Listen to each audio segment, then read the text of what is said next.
सभी भाइयों को जय श्री राम। परम प्रभु परमेश्वर की जय। तो बंधुजन, आज का विषय है तत्वज्ञान क्या है। वास्तव में आपने इसका नाम बहुत कम सुना होगा, पर यह सर्वोच्च ज्ञान है, सुप्रीम ज्ञान है। इससे बड़ा रामायण, गीता, बाइबल, कुरान, वेद, उपनिषद, शास्त्र कोई ज्ञान नहीं। तत्वज्ञान से बड़ा कोई ज्ञान नहीं। इस तत्वज्ञान का रहस्य जानना मानव जीवन का कल्याण है, इसी में इसकी भलाई है। वास्तव में तत्वज्ञान क्या है? शरीर, संसार, जीव, आत्मा, परमात्मा, इन पांचों को पृथक पृथक जानना, समझना, देखना। ये विषय आपको सुनने में आश्चर्य लग रहा होगा, परंतु सच्चाई इसकी यही है। रामायण, गीता, बाइबल, पुराण, वेद, उपनिषद, शास्त्र, सभी में ये 4% ज्ञान है। तत्व ज्ञान सभी सदग्रंथों में 4% प्रमाणित है। मान्यता प्राप्त सभी धर्म ग्रंथ इन 4% सारे शास्त्रों में पाया जाता है। बाकी का 16% अध्यात्म कांड है, और जो बचा 80% वो कर्म कांड है। तो इस 4% को सभी लोग जान जाते, परंतु इसमें 80% कर्म कांड जोड़ दिया गया, 16% अध्यात्म कांड जोड़ दिया गया, जिससे ये बहुत ही दुर्लभ हो गया। अब इसको कोई कैसे जान सकता है? लिखा हुआ है, अविज्ञाते परे तत्वम साधिश निष्फला, ज्ञातव्ये परे तत्वम साधिश निष्फला। अगर आपको ज्ञान है, आप शास्त्र को पढ़ते हैं, तब भी आप नहीं जान पाएंगे। नहीं ज्ञान है, तब भी पढ़ते हैं, तब भी आप नहीं पकड़ पाएंगे। ये मात्र एक सदगुरु है, जो सच्चा गुरु है, वो आपको जना दिखा सकता है। सो जाने दे देह, सो जाने दे जनाई, जानक तुम्हें तुम्हें हो जाए। तो ये विषय परमात्मा किसी विशेष शरीर पे अपनी ज्ञान स्मृति देता है, उसी के माध्यम से, उसी की शरण में रह चल करके आज्ञा सेवा में इस चीजों को जाना जा सकता है, अन्यथा बहुत ही दुर्लभ है। तो श्री रामचरित मानस के उत्तर कांड में हम कुछ लाइनें आपको काकभूषण जी और पक्षीराज गरुड़ जी की वार्ता बता रहे हैं, इसको आप सुनना और समझना। काकभूषण जी गरुड़ जी से कहते हैं, इस संसार में मैं पहले भी था और बाद में भी रहूंगा, प्रेजेंट टाइम में भी हूं,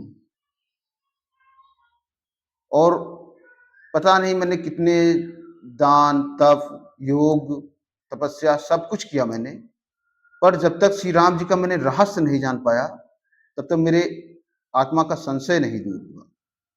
तो नाना जन्म पुण्य कर नाना, किए जोग मख तप बहुदाना,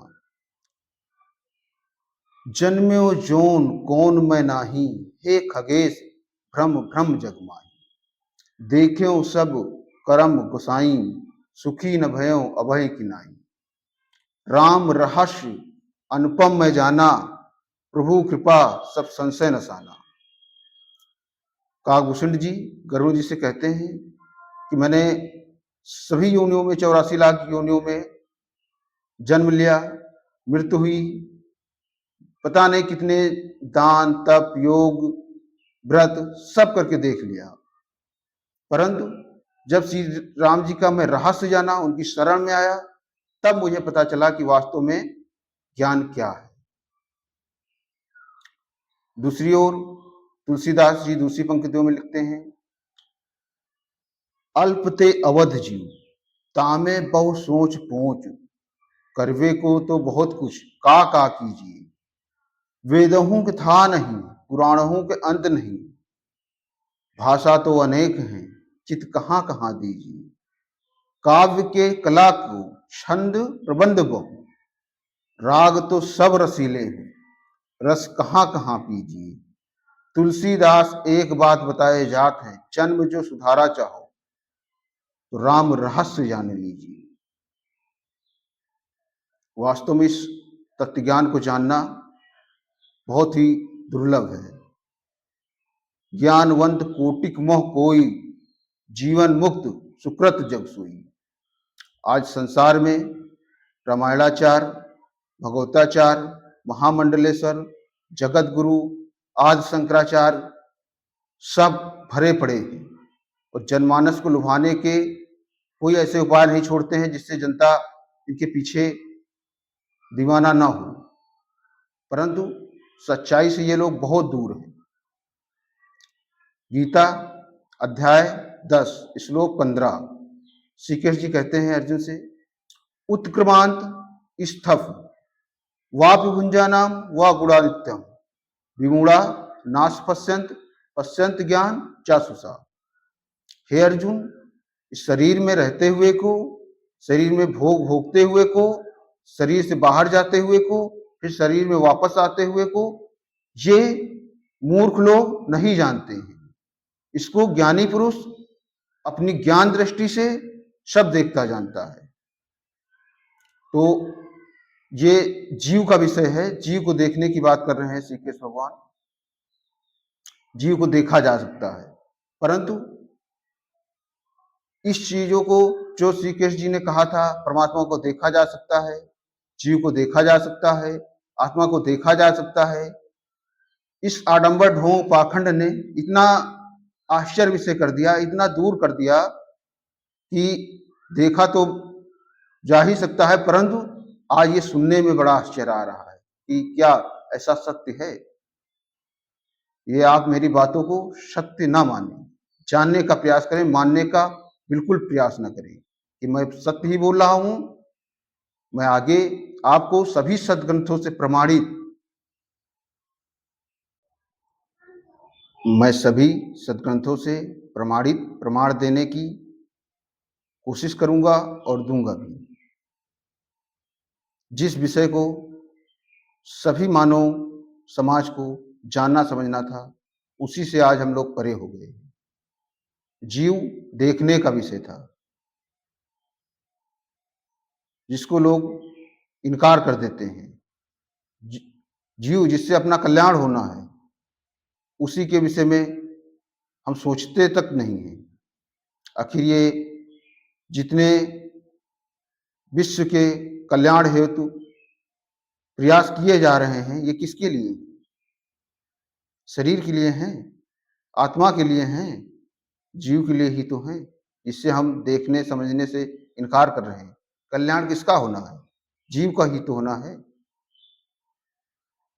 तो भाई बंधु, इस विषय पर आप विशेष ध्यान दें और इसको समझने का पूरा प्रयास करें।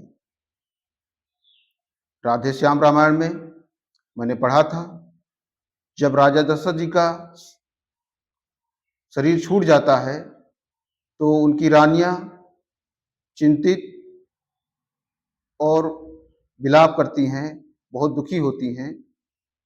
तो गुरु वशिष्ठ जी आते हैं और उनको कहते हैं, हे रानियों धीरज धरो, हे रानियों धीरज धरो, कोलाहल और विलापों से मृतक शरीर जी जाएगा क्या? जो देखा जो जो देखा वह अब भी है। फिर बताओ कौन मरा, किसकी रोआ पीटी है? जो देखा ना था, जो था वह देखा नहीं, जो देखा वह अब भी है। फिर बताओ कौन मरा, किसकी रोआ पीटी है? जानते समझते हम लोग केवल शरीर को ही तो हैं, वो तो यहीं छूट जाती है। फिर जीव कहाँ चला जाता है? सारा खेल तो यहीं से चालू होता है।